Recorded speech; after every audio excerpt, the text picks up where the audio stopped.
So apparently, TV and movies have gotten more woke. Or maybe people are just illiterate. I don't know. Let's dig in. Welcome back to In Medias Res. Today we're going to be talking about the quote unquote woke TV and film of the modern era. First of all, let's dig into what the word woke is and where it came from. So the word woke actually came from AAVE, African American Vernacular English, or, kind of the lingo and the language spoken by the black community in America. And the word woke was used to describe individuals who were not black, who were awake and very much aware of the systemic racism and oppression of the black community. So that's kind of where it came from. And then it was kind of co-opted by like the liberal left and other individuals to describe themselves, to say that they're aware of like the oppression and all of the, institutional and systemic racism, as well as just the general broad strokes, the oppression of any kind of group. And then from there, it was co-opted by the right wing, which kind of became a dog whistle for basically bigotry. And so the word has now been used to describe anything that is, involves race, the queer community, women, trans, like anything. And the big thing that seems to be happening today is that movie and TVs are too woke. First of all, we shouldn't be using that word. It's not ours to use. So from here on out, I won't be using that word because, that's not what it is. So let's start with the conversations that happen frequently and why I say that maybe people are just illiterate. These conversations about, it being this way is usually centered around like the introduction of Captain Marvel, Phastos from the Eternals, Adira and Gray in Star Trek, all of these characters basically in big sci-fi and fantasy shows. That's where I generally feel like it's happening the most, the conversations. It obviously happens all the time, saying that, TV and movie just in general is shoving all of these things down people's throats. The idea of queerness, of women, transness, black and people of color. But I see it most centered around kind of the genre TV and film. Prime example, people think that the moment in Endgames was, with all the women, was just like shoving it down their throat and it was too woke. Here I said I wasn't going to use that word. But they say the same thing about the introduction of Adira and Gray in Star Trek Discovery. And I have news for people. This is nothing new, specifically in Star Trek. This is Star Trek originated as a story by Gene Roddenberry about what the future could be, about the progressivism and the utopia that this future could hold, where there was no bigotry, there was no racism, there was no poverty, there was no sexism. Ironically, behind the scenes, there was in fact some sexism on Next Generation. Probably the original series, to be honest, too. And that's the reality of it. That's what he envisioned for the future. I mean, one of the first, if not the first, interracial kiss happened on the original series between Kirk and Uhura, and the network didn't want it. But William Shatner, he flubbed every take where the kiss didn't occur, forcing them to use the kiss, and it was a huge moment. And then Next Generation of Star Trek, same thing. There was so many stories that were about progressivism, about anti-racism, about anti-bigotry, about acceptance and tolerance and inclusivity.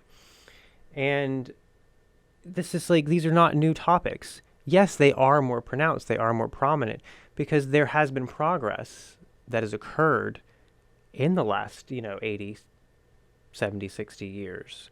So, of course, we are going to see more people. We're going to see more black leads. We're going to see more women leads. We're going to see more queer leads. But go back and watch my episode about representation, and you'll see that straight white men still predominantly make up the leads in TV and film, as well as those behind the camera.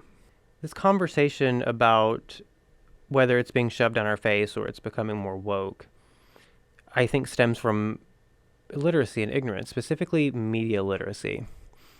And in the 21st century, that conversation around media literacy has turned into this idea of how to function in social media and how to consume something properly that you see on social media. I think it stems from people looking for like body positivity and knowing that what you see on Instagram and Facebook and Twitter may not be the full story, may not be reality.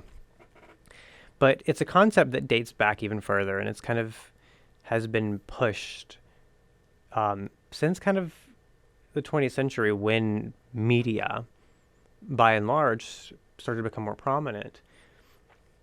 When we started having radios in every home, when books and newspaper became commonplace. So people have been pushing for this better understanding of media and how to consume it for like a century now. And that kind of dates back to grade school. So when we read books and literature throughout school, it's not just as simple as reading a story for entertainment. Sometimes it is to gain historical context to certain eras or to learn about a new community. But also we read these books in school so we can learn how to consume stories, consume entertainment, consume media.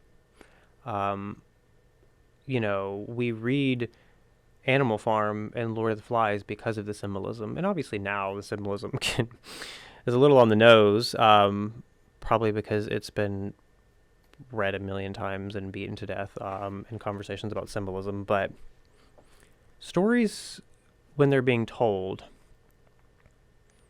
rarely used text. And I mean that in the sense of stuff usually occurs via subtext. People don't always say what they mean. Everything's not so in your face and immediately obvious. So what you have to do is you have to be intelligent about how you consume media. You have to see what the deeper story is. You have to understand the meaning behind something. You have to be able to see what the story truly is about. And it kind of harkens back to what I said about the Hunger Games, and this idea of oppression, fascism, and a police state, and then you look to another story which is set in the real world about kind of the same thing, but it's centered around a black individual, and so people immediately call it racism and say, oh, it's just, they're just trying to shove their kind of black stories down our throat, or they're just trying to make us believe something that isn't true, completely ignoring that it's the same story, a similar story, with a different veneer, a different appearance. And if we don't consume media properly, well, we won't see that. Because the surface story and what you see isn't inherently what the story truly is about. If you were to watch Everything Everywhere All at Once and just take it at face value, you may not understand the deeper story about generational trauma and nihilism and all of the philosophy that's interwoven in there. It's the same thing with movies like The Matrix, which every time you watch it, the story gets deeper. Morpheus is aptly named. The Nebuchadnezzar is aptly named. The Zion is aptly named. Sati is aptly named. There's so many different layers to the philosophy and the stories in The Matrix. And on the surface level, it is a fight to be in reality. It's a fight about breaking out of the systems that bind you. But it's so much deeper than that, obviously. And the Wachowski sisters have come out and say that it was a trans allegory. But, as an individual, you can take it into you and say, hey, I can say that this is a story about kind of busting out of the systems that society has built around me. It's the structures that society has built. And it still works as a story. And I think that comes down to media literacy. If you don't know how to properly consume media, you won't know what the story is. And if you're saying that Star Trek all of a sudden is shoving down these stories about race and gender and politics, then what the hell were you watching back in the 60s and 70s when the show originally came out? I genuinely don't know.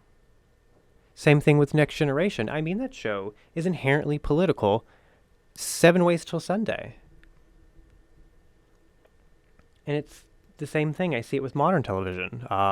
Recently, a story that went viral was the fact that people didn't realize Homelander was the villain in The Boys.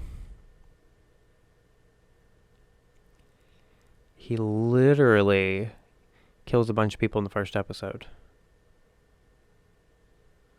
It wasn't until he became, I guess, overtly so in season 3 that people were like, oh my god, Homelander's the villain. I've been rooting for him for 2 years now. Like, what were you rooting for? How do you see that? And the same thing happened in season 2 with Stormfront. People felt like it was an attack against them and that it was to this or to that when she was a literal Nazi. Not like we're just going to throw an insult and throw some Hitler comments at a Nazi. Literally, she was from 1940s Germany. Nazi. And yet people still didn't seem to grasp that.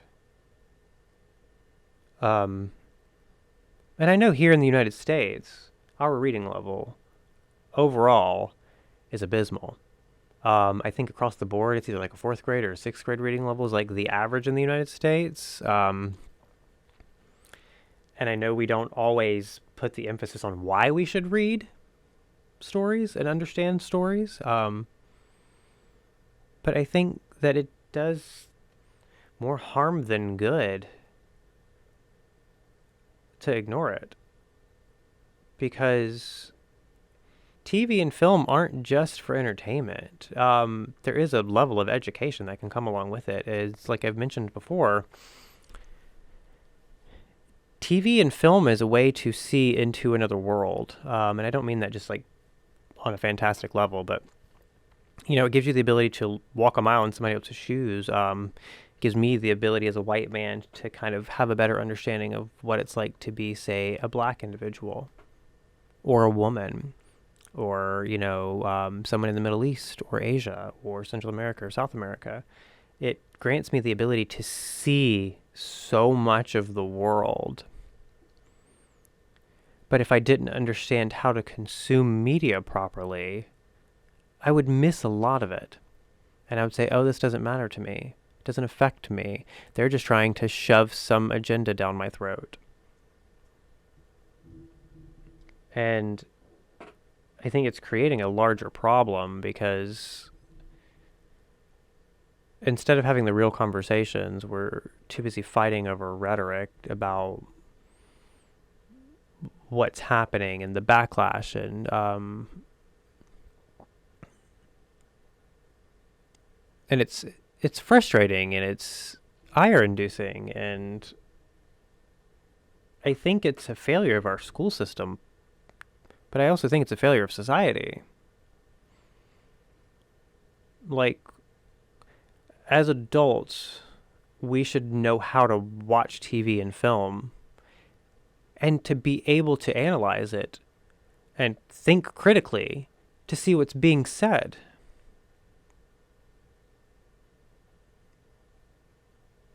Sometimes it happens. You look at Birth of a Nation, and that was used to help freaking create the KKK, and like it was used as a freaking recruitment tactic, and like it was a huge boost for white supremacy. And it worked because they were literate. They knew what the story was. They knew what was happening. And if you don't see it, things like that can happen right under your nose. But it's something that transcends film and TV, and it goes into music and news and social media and every aspect of media that we consume. People should think critically about. Because influencers, models, and things of that nature, they use a form of marketing to sell themselves and to sell the products that they're doing. So of course it's not going to be overt and necessarily the truth. So you have to consume that intelligently. But it's the same thing about understanding something like satire and parody. Usually those things are used to comment on society, hold a mirror up to society and make commentary and jokes about it. But it's usually to get to a deeper meaning. South Park and Family Guy and The Simpsons are notorious for satire, but not everyone recognizes that.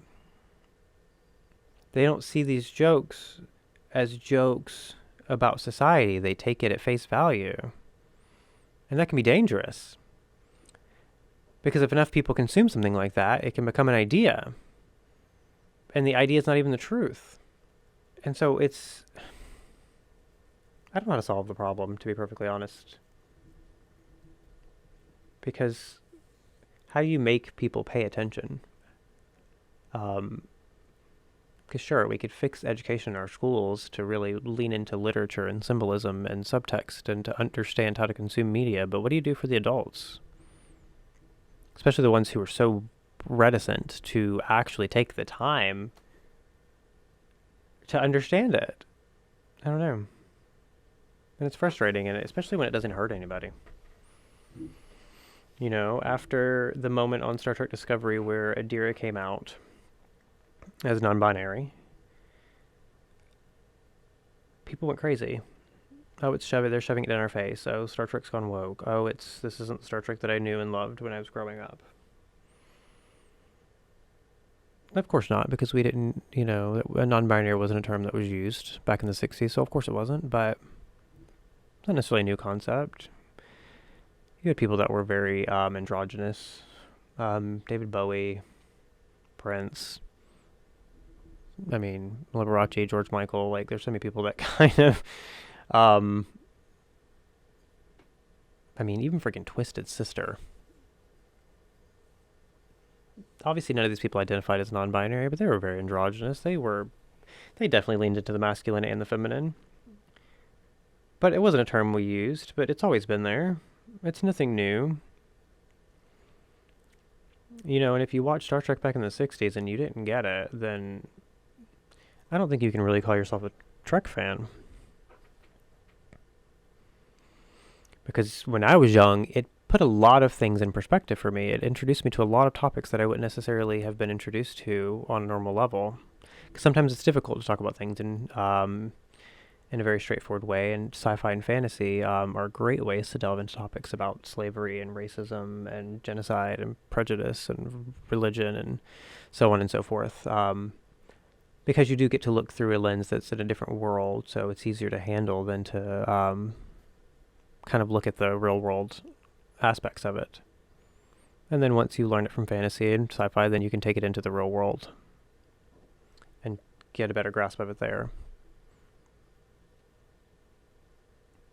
But we've got to stop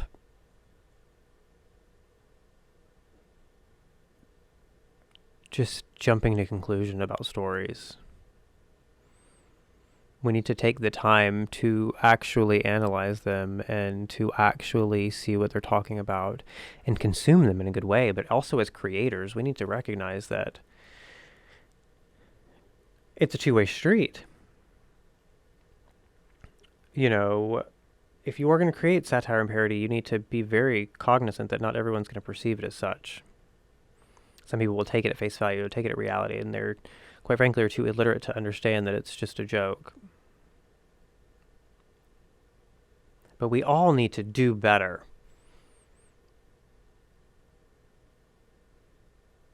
Because entertainment and media is a way to push society forward. But it can also be a way to drag us down. So all I can say at the end of this is, yes, it is in fact that people are illiterate. They lack media literacy, and that's the reason they think that our entertainment has gotten more woke. It has become more diverse. It does show a greater spectrum of the world. But if you think that Star Trek has gotten more political in the 21st century than it did the 20th, you miss the point of Star Trek. Full stop. If you didn't recognize that the Empire was fascist, you missed the point. Full stop. If you didn't think Hunger Games was about oppression and a police state and fascism, you missed the point. Full stop. If you didn't realize that Homelander was a villain and that Stormfront was a Nazi, even though they explicitly said it, you missed the point. And don't even get me started on Battlestar Galactica, because I bet you a lot of people missed the point of that one like 10 times over. One of the themes is that we're all horrible. So do better, people. Read more. Learn what subtext is. Learn what symbolism is. And take the time to consume better. Because I'm tired of hearing about that Star Trek's gotten political. Because come on. Well, that's it for this episode. Comment below. Let me know what you think, because God knows I'm ready to hear it for this one. As always, like, subscribe, share, tell your friends, and we'll see you next time. Bye.